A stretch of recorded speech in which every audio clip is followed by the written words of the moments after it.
industry navigate जो है recreation the use of water becomes condemned and called waste water मतलब जो water का यूज है वो कंडेम हो जाता है, उसके यूजेस बढ़ जाते हैं या फिर हम बर्बाद करने लगते हैं तो वो पॉल्यूशन का रूप ले लेती है। अब सोर्स क्या है वाटर पोल्यूशन के, हम वो देखेंगे। Must of water pollution is man made, it may also occur naturally by addition of soil particles through erosion, animals waste and leaching of minerals from soil।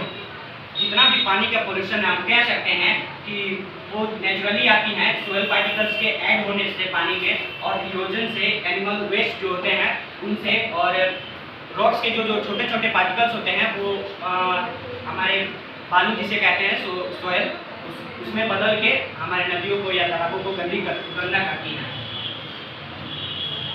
जो सोर्स है, जो स्रोत है पानी का, वो क्लासिफाइड हम मतलब उसको बांट सकते हैं municipal waste water, industrial waste, inorganic pollutants, organic pollutants, agricultural waste, marine pollution, thermal pollution. अब आते हैं हम म्युनिसिपल वेस्ट में। जब देखते हैं म्युनिसिपल वेस्ट को, वाटर को, तो हम भी देखते होंगे कि कहाँ नाली जो बहते रहता है हमारे घर से ही आगे निकल के वो नदी में जाती है, तो वो नदी के पानी को पोल्यूशन करती है।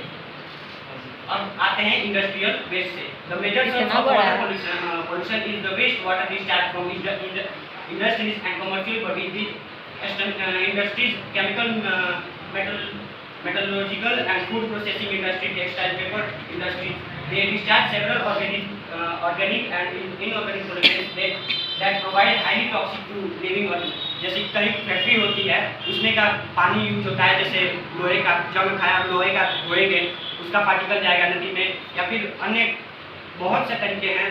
अगर मान लीजिए कहीं धूल साफ कर मतलब पानी से कुछ साफ करते हैं, वो भी पॉल्यूशन की ही तरह एक फैलता है। और कई इंडस्ट्री में यूज होते हैं पानी, जैसे कि कार वॉश का जो वॉशिंग में होता है वहीं पे भी पानी यूज होता है, उसका भी पानी बह के जाएगा नदी में, वो भी वहाँ पोल्यूशन पर फैलाएगा। अब in organic pollutants they include fine particles of different metals, chloride, sulphate, oxides of iron, cadmium, acids and alkalis. ये पार्टिकल्स इंक्लूड होते हैं लोहे, chloride, sulphate, oxides of iron, calcium, acids and alkaline से मिल के जो बहुत हार्मफुल होते हैं हमारे लिए। अब आते हैं हम ऑर्गेनिक पोल्यूशन।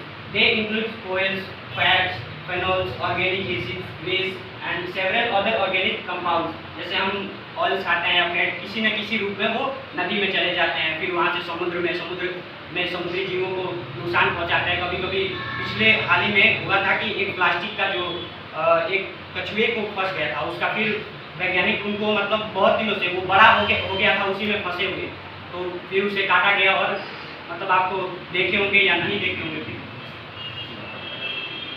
अच्छा बोल रहा है। Agricultural waste, chemical fertilisers and pesticides have become essential for present day high yielding crop.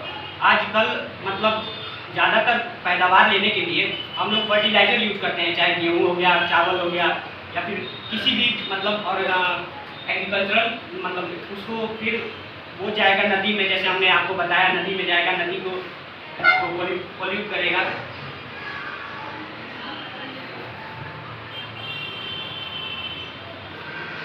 जो फर्टिलाइजर होते हैं वो बहुत मतलब पोटेंशियल स्रोत होते हैं प्रोटीन के, और वो फिर नदी में जाके उसको हार्म करते हैं।